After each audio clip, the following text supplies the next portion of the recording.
குழம்பு செய்ய கடாயில 50 ml நல்லெண்ணெய் ஊற்றி 1/2 ஸ்பூன் வெந்தயம் போட்டிருக்கேன். அது கூட 4 வத்தல், 1 ஸ்பூன் கடுகு, 1 ஸ்பூன் சீரகம், கருவேப்பிலை, பொரிஞ்ச பிறகு 1 பிடி பூண்டு, லேசா வதங்கிய பிறகு சின்ன வெங்காயம் 200, உப்பும் போட்டு நல்லா வதங்கி மனம் வந்த பிறகு 4 தக்காளி அரைச்சி வச்சிருக்கேன். அதை ஊத்திக்கோங்க. ஆயில் தனியா பிரிஞ்சு வந்துடணும். இப்ப மஞ்சத்தூள் 1/4 ஸ்பூன், 1/2 ஸ்பூன் மல்லிப்பொடி, 1/2 ஸ்பூன் வத்தப்பொடி, 2 நிமிடங்கள் வதங்கிய பிறகு 15 கிராம் புளிய கரைச்சி ஊத்திக்கோங்க. தண்ணியும் ஊத்தி கலந்து விட்டு லோ ஃபிளேம்லயே மூடி போட்டு 10 நிமிடங்கள் கொதிச்ச பிறகு மூடிய நம்ம இப்ப திறந்து பார்ப்போம்.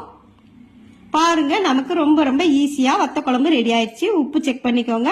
காணாதுக்கு உப்பு போட்டு கலந்து 2 ஸ்பூன் வெல்லம் போட்டு இறக்கிக்கோங்க. நல்ல சுவையா இருக்கும். தாளிப்பு கரண்டியில ஆயில் ஊத்தி சுண்டவத்தல் போட்டு பொரிச்சு குழம்புல கொட்டிருங்க. அவ்வளவேதான். நமக்கு கல்யாண வீட்டுல செய்யற வத்த குழம்பு மாதிரியே அருமையாய் நல்ல சுவையாய் மணமாய் சுண்டவத்தல் போட்ட வத்த குழம்பு ரெடி ஆயிடுச்சு. தேங்க்யூ.